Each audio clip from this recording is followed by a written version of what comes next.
We're so glad that you've joined us today to learn about the College Success for Single Mothers project and how to apply to participate in this opportunity.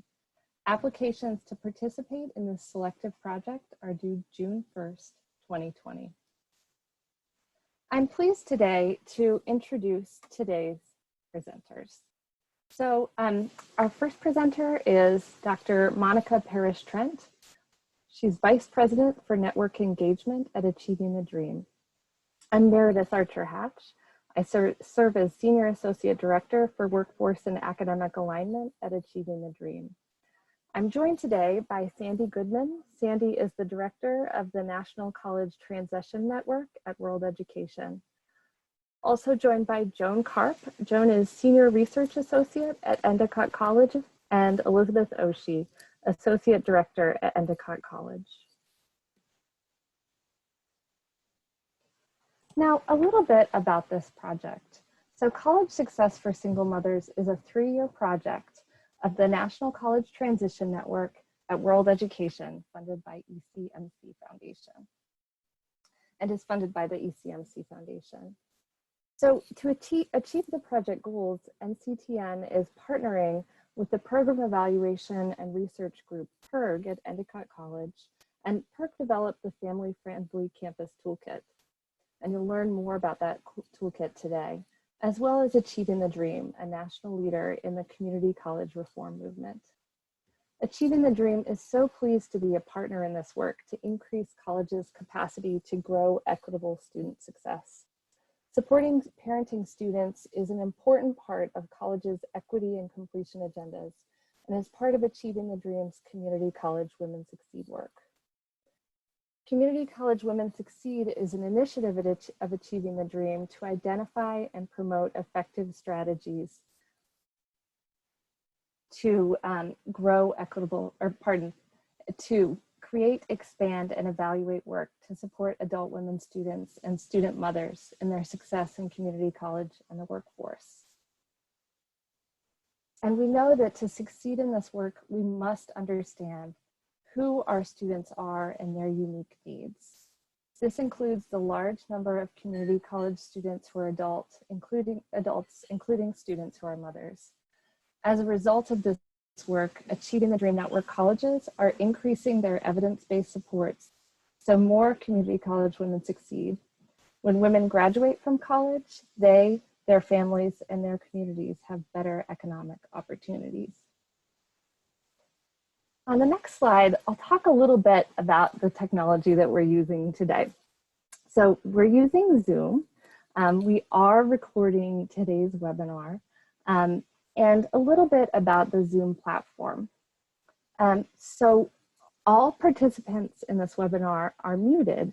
And so in order to ask questions throughout the webinar, you can use a couple features. I see folks are using the chat feature already.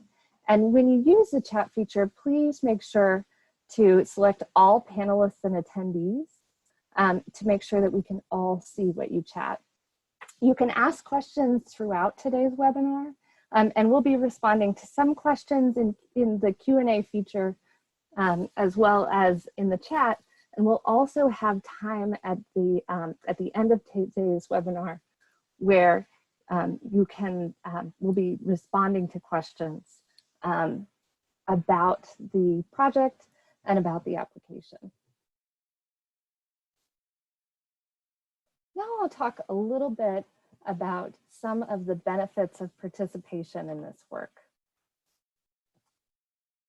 So all colleges, who are selected to participate in this work, and there will be 8 selected colleges, will really join a growing national movement to better understand and address the unique needs of single mother students to increase their success in college and then also in the workplace. Each selected college will receive a stipend of $10,000. Each college will form a cross-functional task force of decision makers, practitioners, and stakeholders. The college task force will be led by a convener who will and the task force will carry out the activities of the project. Each college task force will also be assigned a facilitator who will support the task force convener. This facilitator will be a staff member from NCTN, Achieving the Dream, or PERG, so the partners in this project. And the facilitator will be able to share information with your institution about best practices, connect the task force to relevant subject matter experts, and will provide really important support for the institution's work. Each college selected to participate in this work will participate in quarterly web meetings with all 8 colleges, and will also be able to participate in ongoing peer learning that will happen throughout the project.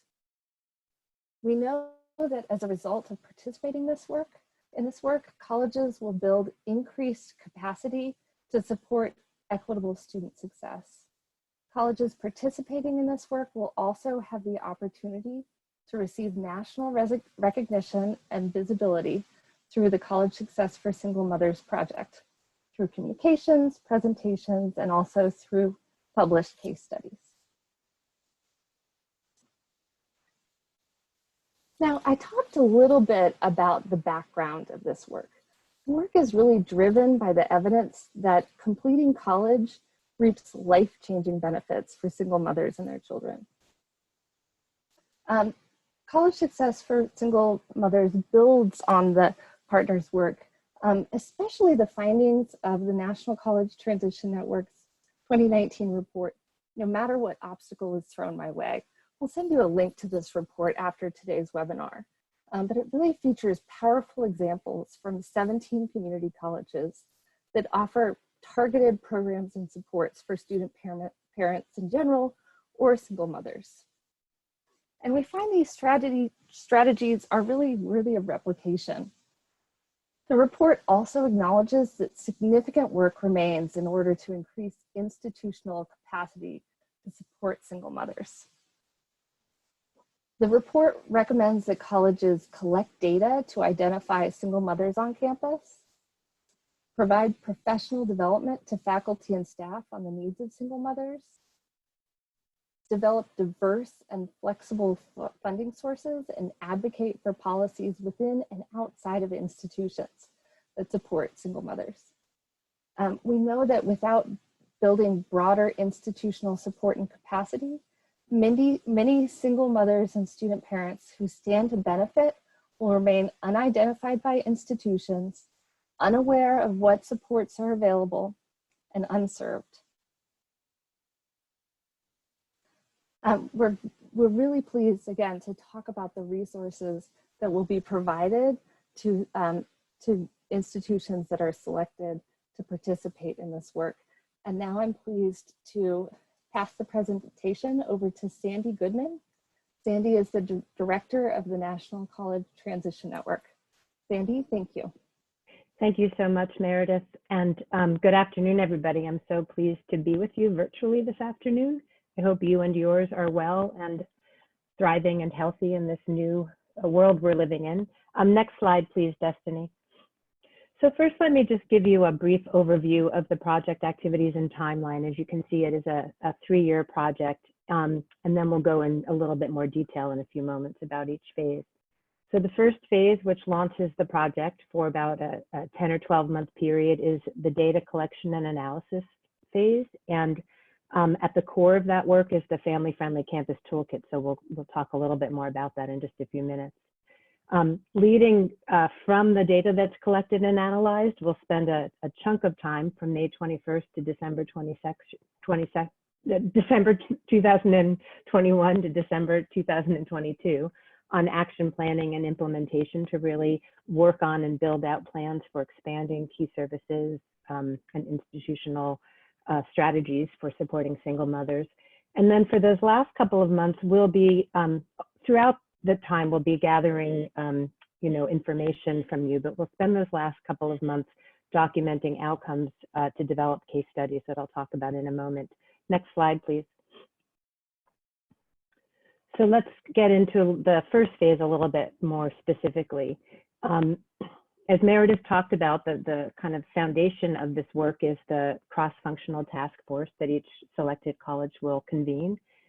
And that task force will really drive this work over this 3-year project. The task force will use the 5 data collection tools in the Family-Friendly Campus Toolkit, and we'll learn more about those in a few moments. During this process, we'll be sharing tips, recommended practices, and outcomes from colleges that have used the toolkit. And the ultimate goal during this phase and really throughout the project is to help institutions expand data collection practices, expand for the purposes of this project, and really institutionalize in an ongoing way so that colleges can better identify and understand and address the needs of single mothers. So before we go on to the next phases, since the Family-Friendly Campus Toolkit is so much at the core of this data collection and analysis, I'm going to pass the baton over to Elizabeth Oshie and Joan Karp from the Program Evaluation and Research Group to tell us more about the Family-Friendly Campus Toolkit.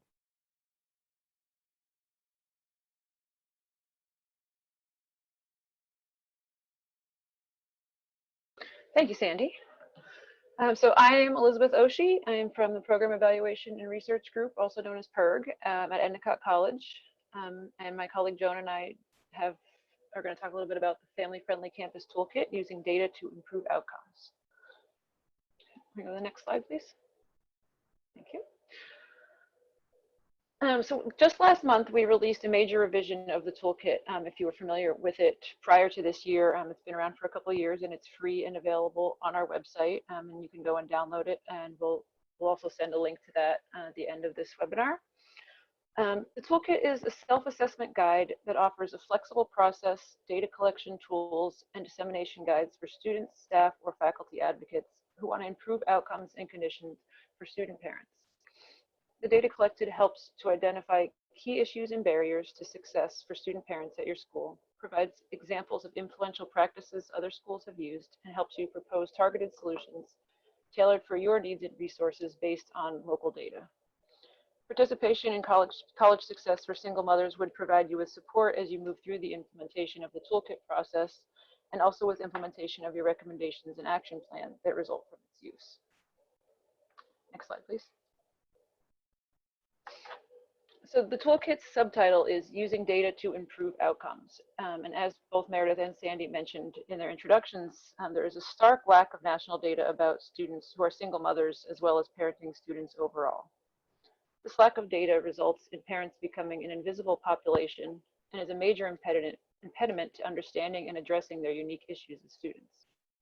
So some things to think about. What do you already know about single mothers or other parents on your campus? How many are there? Who are they? What targeted supports does your college already offer?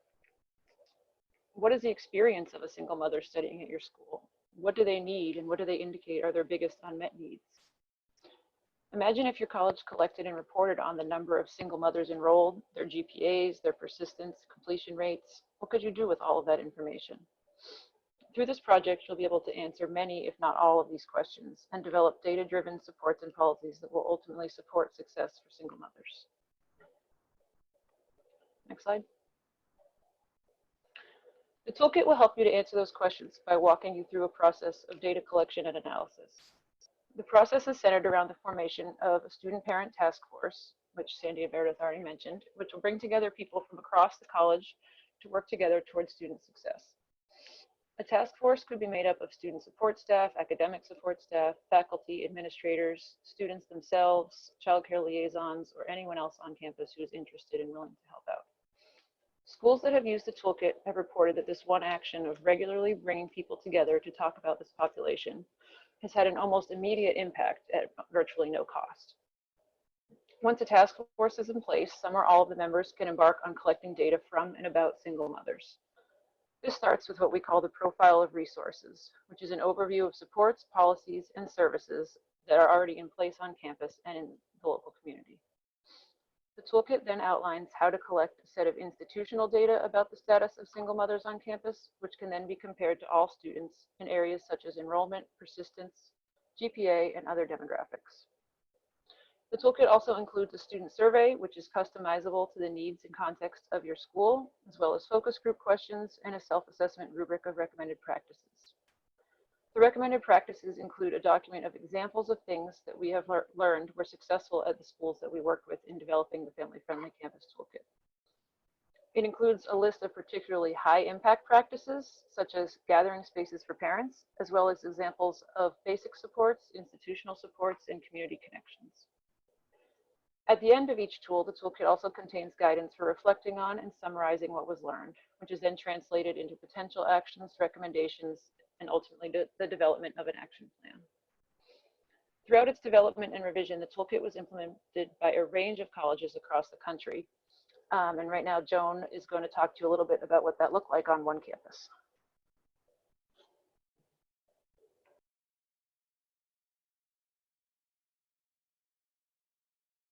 Thanks, Elizabeth.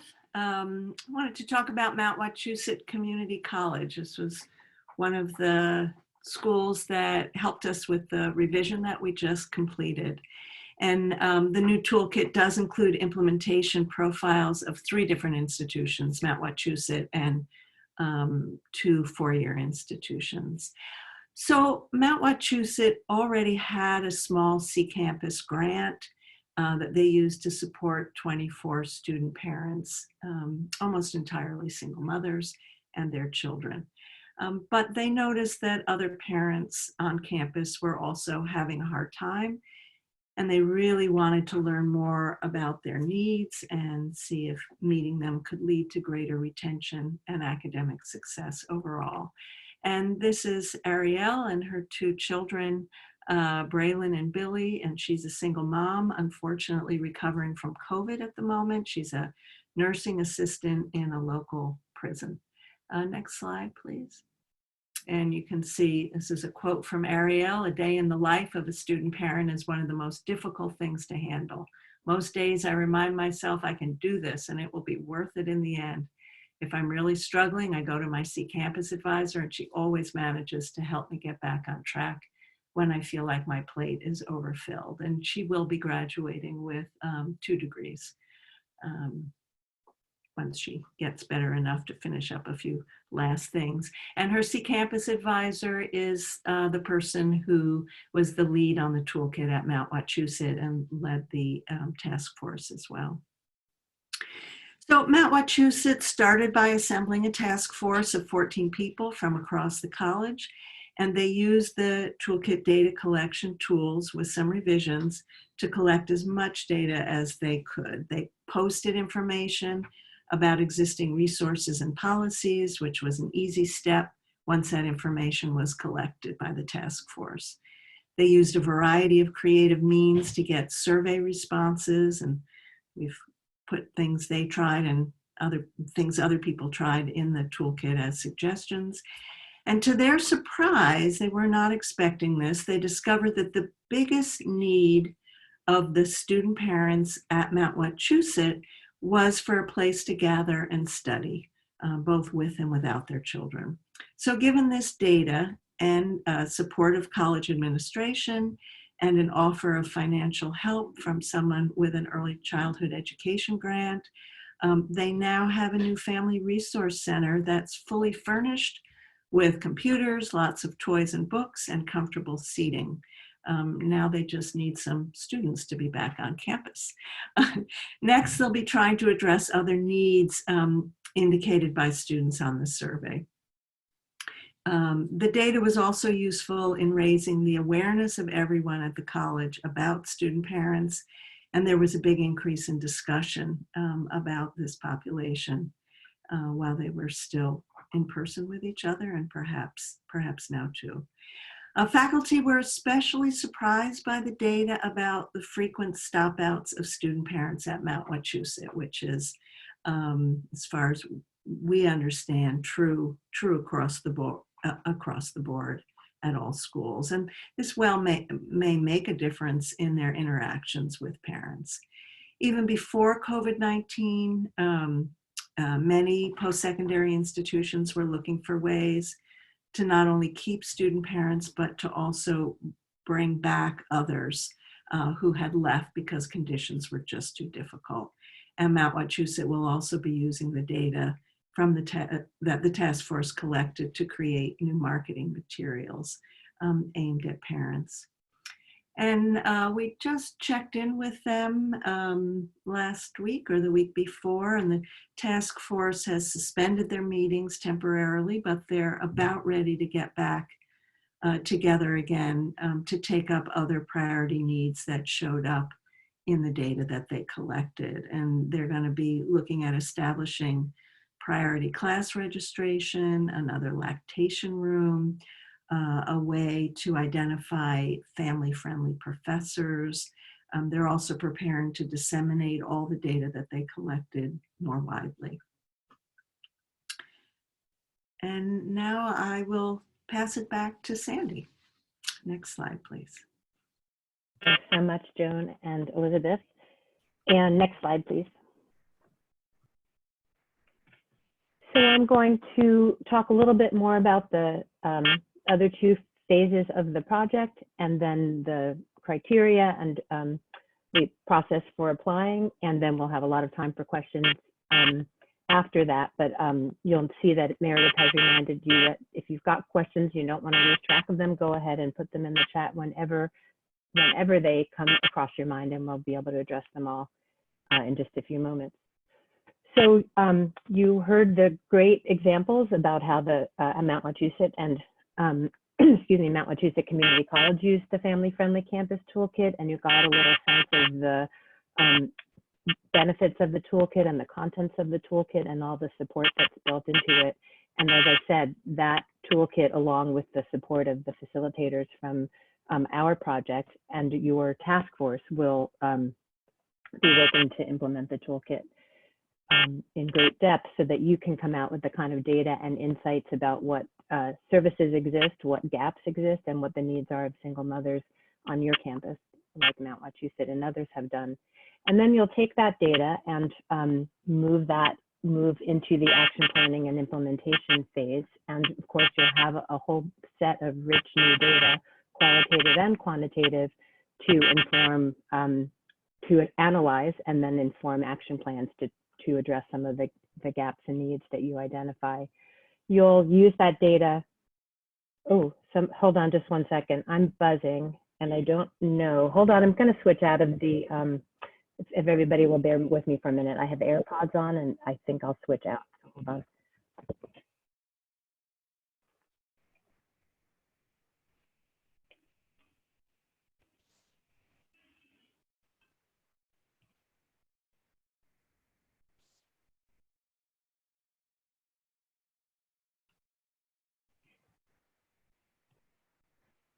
Oh. Can you hear me now? How's that? Yes. Great. Thanks, Sandy.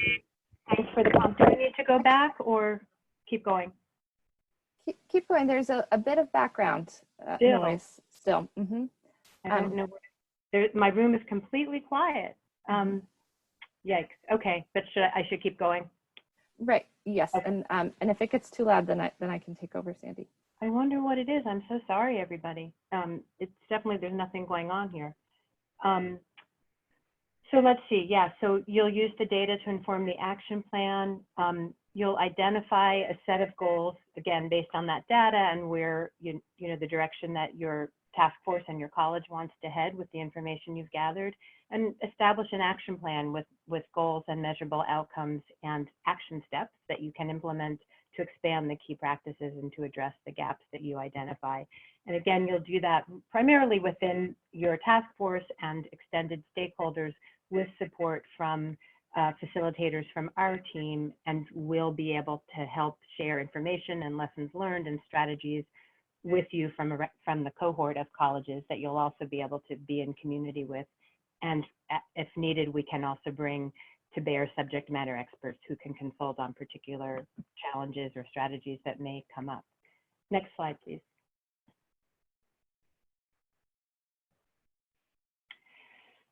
So you'll see there's a lot of work and a lot of rich information that will be gathered, and a lot of new strategies and insights to share within your college, across the participating 8 colleges, and urgently really with our larger community of colleges, investors, policymakers. So to make sure that we're able to really get the traction out of the accomplishments and lessons that you learn on your campuses, we'll be spending a good couple of months documenting those outcomes. So we'll be, participating colleges will, share data, action plans, process documents and insights. We'll be interviewing stakeholders at each of the colleges, and then we'll be writing case studies that we can share with the public. So your work will not only benefit single mothers on your own campuses, but really also contribute to the knowledge base and expertise and progress that we can make as a field and as a movement on behalf of learners all over the country. Next slide, please. So a little bit about the expectations of colleges, and of course, we're going to make sure that you all know how to get the application and information packet if you haven't already downloaded it. All of this information is there and drawn pretty much directly from there. So one of the key expectations is that for this project, colleges that are participating will make single mother students a priority for this work moving forward. As a couple of others have mentioned, you'll assemble a cross-functional task force, and these members should be decision makers, folks with authority to advance the work of the task force. And we recommend that they be really cross-functional and cross-departmental with, varying areas of authority and expertise. We suggest representatives from student affairs, academic affairs, enrollment services, institutional research, student parent programs or child care centers that may exist. And then individual colleges may also, choose community partners. You know that the student voice will be represented at least through the surveys. So through the student surveys and focus groups, but some at different junctures, colleges might invite some representatives from single mother student groups to be a part of the stakeholder task force as well. But as you can see, as you know, this work really has to span borders and silos across the college, and so the task force should really represent people who can make sure that those borders can be crossed to really build institutional capacity as opposed to departmental or office capacity alone.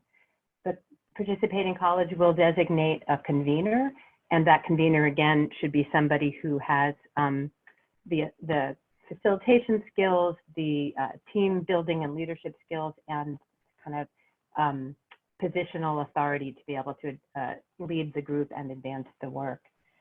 The expectation is that this isn't just a kind of one-off, collect this data, use it, and move on with an action plan, but that colleges will really expand and institutionalize and change the way that they collect data and use data around single mothers and student parents. And then, of course, the expectation is that participating colleges carefully read the activities and the timeline and the expectations and commit to all of those activities and the time frame that we've laid out. Next slide, please.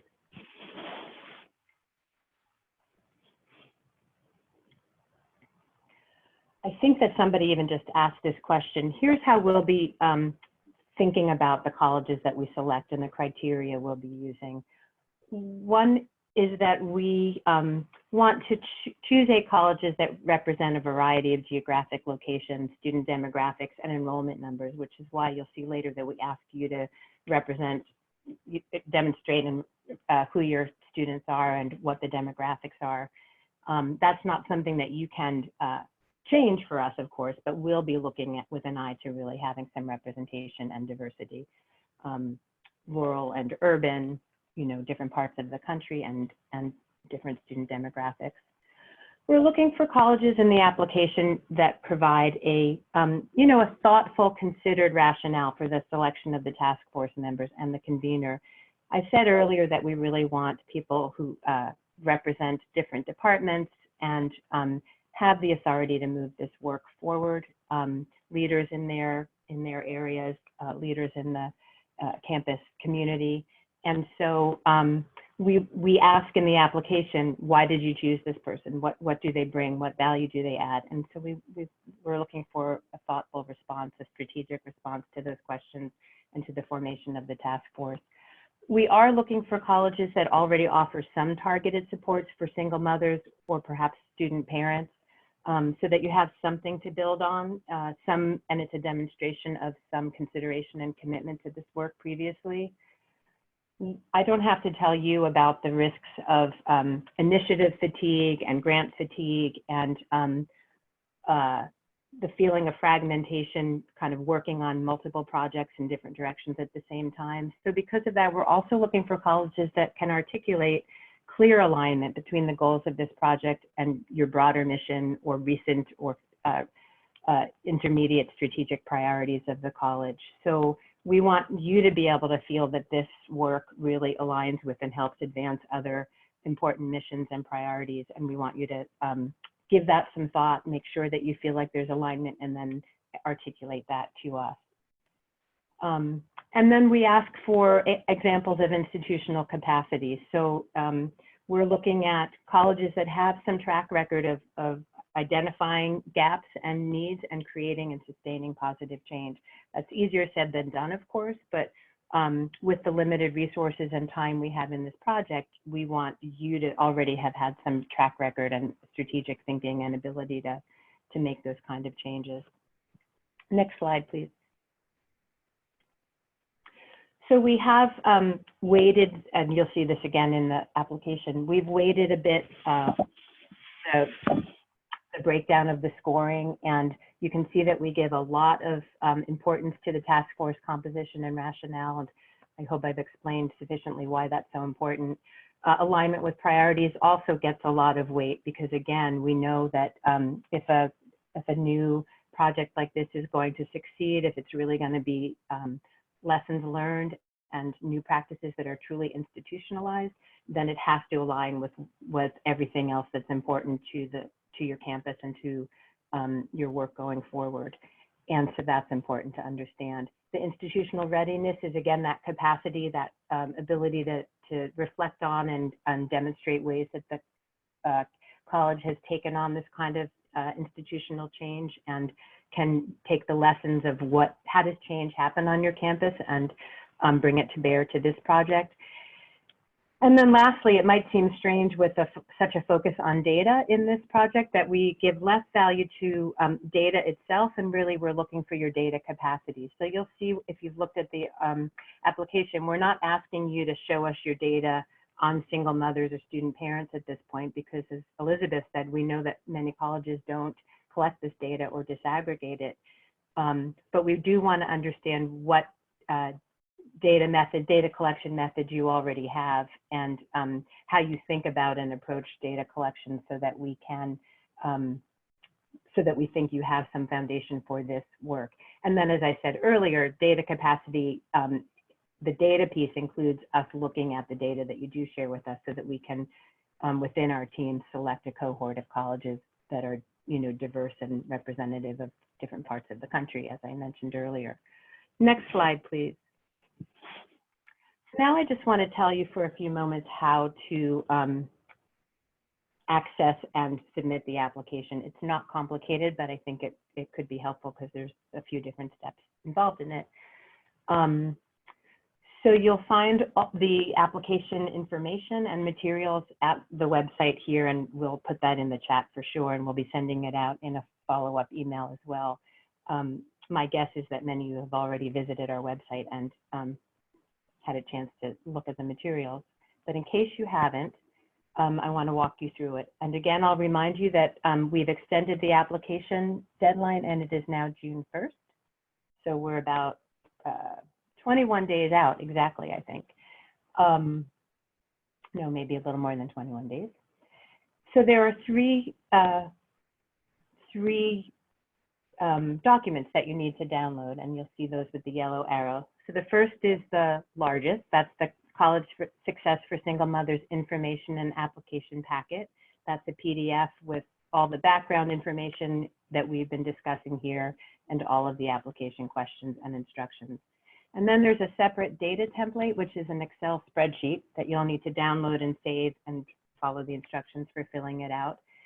And then the third thing is a letter of institutional commitment, a template for that letter that you'll also need to download and print. and upload again, and I'll show you that in a minute. So again, you'll find this information on our website, and make sure you download all 3 documents. Next slide, please. Next, oh, thank you. So I won't go through the whole data template. I just want to show you one piece of it because there have been a few questions about it. So again, this is the purpose of this data is to give us a sense of your student population, your full, the number of students, unduplicated enrollment on your campus, a sense of the student demographic. In other places, we ask you to describe more about your college and your college setting for sure. So we'll be understanding whether you're urban or rural and the kind of community that you're based in. But this question number 2 is asking, we ask you for student demographic data for a defined cohort. And you'll see here that the instructions are below. We ask you to provide demographic data for a cohort of students that you identify and define. So you can choose any cohort, and that might be total unduplicated enrollment for a defined period of time. It might be first time ever students in a defined period of time. It might be female students in a defined period of time. We don't expect that you'd have data on student parents or single mothers, but if you did have that, you could certainly use that as a cohort, but it's in no way a score against you if you don't have that data. That's not what we're looking for here. What's most important is that you tell us, we're going to describe a cohort, the demographics of a cohort. This is the cohort. It is, again, it might be total unduplicated enrollment for school year 1920. What's most important is that you tell us how it's defined so that we understand how to read it, how to interpret it. And then you will tell us the total number of students, again, in that defined cohort. And then the document is pretty self-explanatory. I've only included a snippet of it here, but any demographic information that you give us that we've asked for will be for that particular cohort that you've defined. Next slide, please.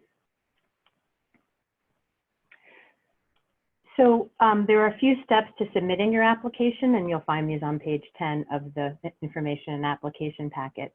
One is simply to follow the instructions and the application questions in the packet. And again, that packet is a PDF, and you'll be you'll be copying and pasting your responses into an online form. So what's most important is that you and your proposal team write your responses in a Word document, have that all ready and saved so that you can copy and paste your responses into the appropriate places online. So you know you will compose in the PDF, but you'll want to have a document so that you can have that ready to go and copy and paste. So then you will go to a link that's in the application form to an online platform called JotForm, and each question will look exactly as it did in your PDF, but in an online version, and you'll copy and paste your response to each of the questions into the online application. What I want to say now, and I'm going to say it again in a few moments, is that you have to have everything ready to go because you can't save that JotForm and return to it later. So that's why I want to just keep emphasizing, have everything ready by the time you go to the JotForm. You'll copy and paste your responses into all of the narrative questions, and then you will follow instructions for uploading the completed data template to the online application. So again, that has to be ready to go. And you'll also want to have your letter of institutional commitment signed by your president, saved and ready for uploading. And the last thing you'll do is follow the instructions for uploading the signed letter, and then you will send, and you'll get an automated email letting you know that we received your application. Next slide, please.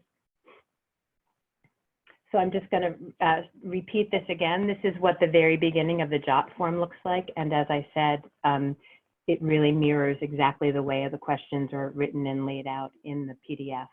But what's most important here is that you can't save a partially completed application to continue later. So be sure you're ready to complete and submit the application before you get started.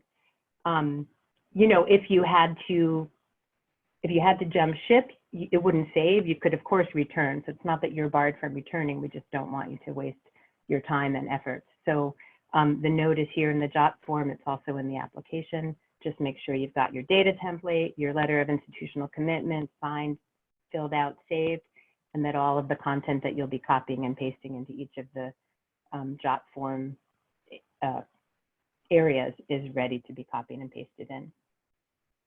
That's all I want to say about JotForm. Next slide, please.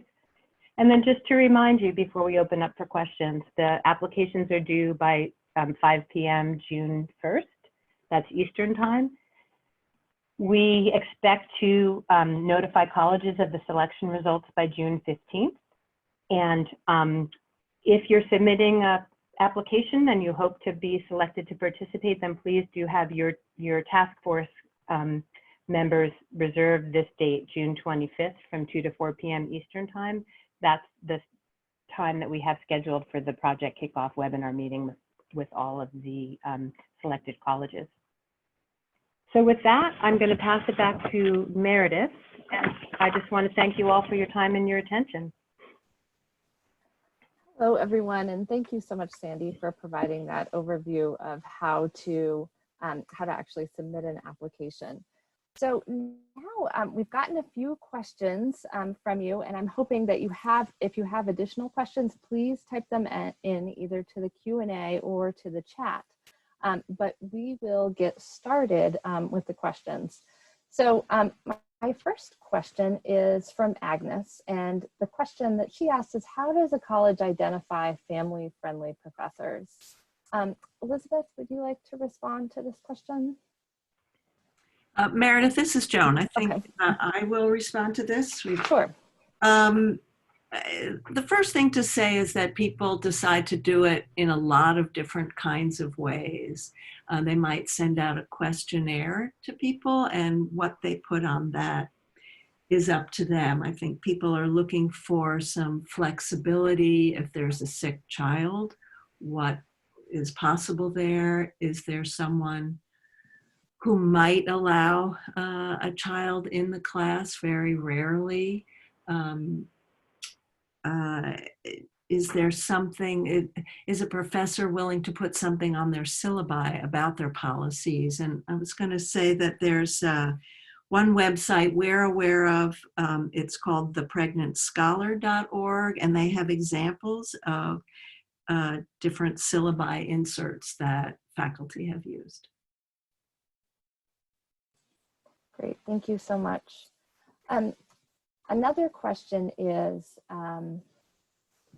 thinking specifically about how to sustain a program long-term, and questions about data on the ROI for a community college as they improve outcomes for student parents. Saying specifically they'd love to be able to show that programming could have a return on investment and in some way pay for itself. So Sandy, I wonder if you'd like to respond to that. I think that I can't respond so thoughtfully right this moment, but I guess I want you to think about all the returns on investment for any strategy that helps students persist and complete, because really that's what we're talking about. When we say college success for single mothers, what we mean is that they're able to stay, that they're able to thrive and make it through to their education and career goals. So I think it's important to think about it that way. And why do you do any of these strategies to really help students succeed on your campuses? And those are the same returns on investments. I do want to say that we're not thinking specifically about kind of programs and individual programs and program costs, but we are hoping that folks will think about diverse and broad funding streams to be able to support and sustain students in multiple ways. And I'm saying that in contrast to very specific programs that might be TANF funded or Perkins funded that you know, are life-saving for some students, but won't be able to support all students, both because they won't have the capacity to support them and because not all students who could use support, not all single mothers would fit the narrow eligibility requirements of specific narrow funding streams. So one way we're thinking about investment is to really make them very diverse and broad so that students aren't stuck with eligibility criteria they can't meet. And then so that's one response I have. And then I wanted to ask Joan or Elizabeth if you want to comment on what you've talked about are some very low cost strategies that have really transformed institutions without a big financial investment. Right, right. We've definitely seen that things such as creating a task force and creating space in that community for parents to meet on campus has greatly impacted them and their feelings about being on campus. I'm curious if someone who is trying to show that their own program is paying for itself, if they have their own data on their program and that they could really show that those persistence and completion rates are similar to those of other students on campus. And as far as data out there, I don't know of it off the top of my head, but I would check IWPR's student parent success initiative. Everybody's got a different acronym. So that's the Institute for Women's Policy Research. They have a lot of good data on these things. And I just put something in the chat, the name of one of their publications that's close to answering what you're asking for, but not quite. It's Investing in Single Mothers' Higher Education by State. The next question is, can you specify, is this grant for student parents or strictly single mothers? Student parents can be males as well, and I've heard both being used. Sandy, can you respond to that? Yeah, and it's a really good question, and it's one that comes up, of course. And the way that we're thinking about this is that the goal of this project is to increase institutional awareness of and capacity to address the needs of single mother students. Frankly, I'm sort of reading from the application, so I really get it right and clear. So the way we're thinking about it is that you can use the toolkit and this task force to collect data on student parents, because as you say, there are student parents that are single fathers, there are student parents that are partnered mothers. Though this project remains with a focus on single mothers, you may include all student parents in your data collection with the toolkit, as long as you are making sure to keep a lens on single mother students, that you separate and separate that data about single mothers from the data on other student parents. And that as you're looking at resources to support student parents, you're also really making sure to separate and understand and learn about what resources are available to support single mothers specifically. And then as you build your action plan, again, we want to make sure the focus stays on building awareness and capacity to address the needs of single mothers. We think that a lot of the strategies and the supports will benefit all student parents. In fact, not just all student parents, but all students, we think, that can benefit from the awareness and sensitivity and insight, the partnerships that bring to bear more support services on your campus from your community partnerships. So we think that will benefit everybody, but we're asking you to make sure you can disaggregate and articulate and focus your action plan on addressing the needs of single mothers particularly. But I really am confident that this work will benefit all student parents and really all students. So another question that attendee recently asked is the purpose of this funding program just to gather data or to begin to implement programming and campus strategies for single mothers? Sandy, can you address that? Yeah, it's not just to gather data. The purpose is to begin acting on that data. But having said that, an action plan might be an action plan to fundraise, an action plan to start building in looking at space that's on campus and how it could be dedicated, how more dedicated space could be provided for single mothers. It could be doing an audit of faculty to look at faculty and syllabus and institutional documents, and in what ways do they include or exclude single mothers or student parents. So the action plan might be how to do that work and how to start transforming those policies and practices. It might be about developing professional development that's, again, that we would want to be sustained and ongoing to start making faculty more aware of the ways that they may inhibit student parents and single mother progress and ways that they could foster that more proactively. So it may not be that you start up a program because that takes fundraising, but we expect that the action planning would include, here's how we're going to get some programming going or some new practices and services going, starting with fundraising and planning and development. Thank you. Can I add to that, Meredith? Please. I would just say that student parents have traditionally been such an invisible population, and that once, and they're quite an at-risk group, as many of you know or suspect.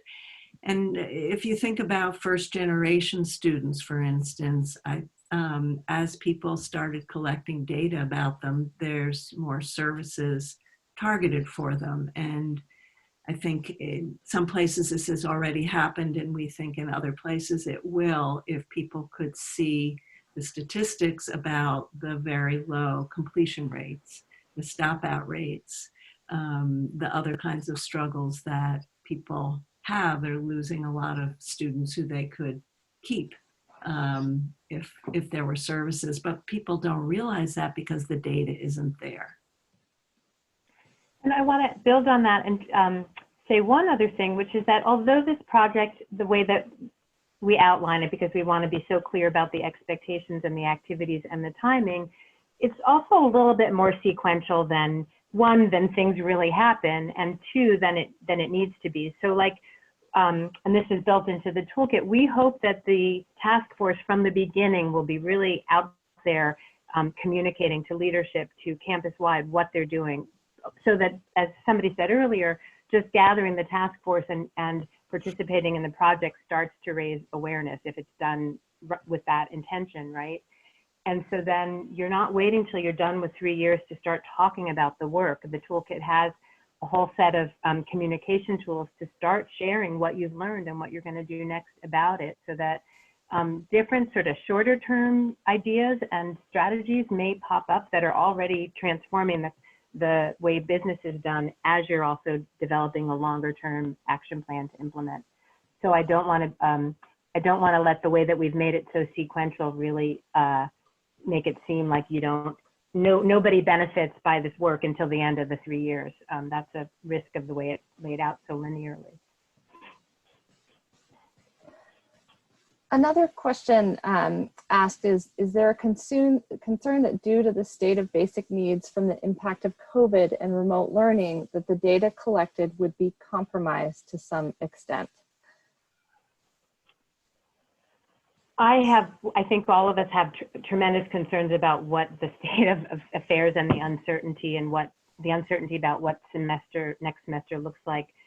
We're concerned about the impact on everything, every campus, and certainly about the timeline of this project. I guess I'm not sure exactly about the data particularly.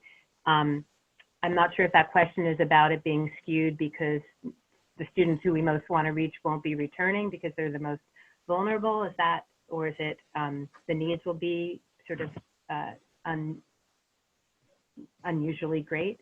How do you, if the questioner wants to follow up and just explain, or Joan and Elizabeth, you have a better sense of that. I am certainly worried that the students we most want to reach won't be able to return. And if we had these supports in place now, we would maybe better be able to support them and help them and reach out to them. But I think thinking about compromise of the data, the data will still show you what's happening when you collect it on campus or on a remote campus. So it might, the tools in the toolkit can be customized. So if you need to change them to ask extra questions about remote learning and about what's happening now as far as employment and health and all of those things, then that can be customized to get an actual snapshot of what's happening right now. But as Sandy said, none of us have any idea what's going to be happening in 6 months. So, and you might want to survey students who've been there the last 2 years, not just the ones who are able. Not who just started, right? Yeah. That's what I was thinking too. Yeah. So we do have a few more questions, and we also have just a few more minutes in the webinar. So I will ask Sandy to respond to a couple of questions that have come in about the $10,000 stipend and what it can be used for. It's quite flexible, and it really, what we say is it's intended to support the project activities. So however you interpret that, it can be used to stipend off-contract faculty, students to participate in the project activities of the task force. We don't know what will happen with any face-to-face convenings that we are considering in the last year of the project, but it certainly could be used to cover the travel for representative to attend convenings. This project is mostly, well, you're all hopefully will be back working together. We may all be working remotely, but there aren't a lot of face-to-face. There's opportunities built in for us. So all that to say, it really is quite flexible. However you interpret the guidance that it's intended to support the project activities is how it can be used. We just want you to be thoughtful about that so that you have this bit of support to sustain the project activities over the 3 years. And so someone else asked examples of how the funds might be used in data collections and beginning of different supports or programming. So that certainly would be allowable uses. Yeah, I had given the example of it could be used to support off-contract faculty or student stipends to participate if you needed to, compensate somebody who was contractor who was doing the work of the data collection. It can, it's not restricted to it. Let me say this, you can use it for programming. It won't go very far. So I just would recommend that you all be thoughtful about that. Might it be better used to implement a plan for raising money as opposed to using it for direct programming? Thank you. So we've ended the amount of time that we have for question and answer, but please do not hesitate to reach out to us. We will be sending a follow-up email where we'll share the recording and other materials that we've discussed today. And certainly we'll be taking questions through June 1st when applications are due. If we go to the next slide, we'll see some upcoming events. And again, want to remind you that applications to participate in College Success for Single Mothers are due June 1st at 5 p.m. Eastern. We really thank you for joining today's webinar, for learning about this opportunity, and we hope that you take good care and stay safe and well. Thank you, everyone.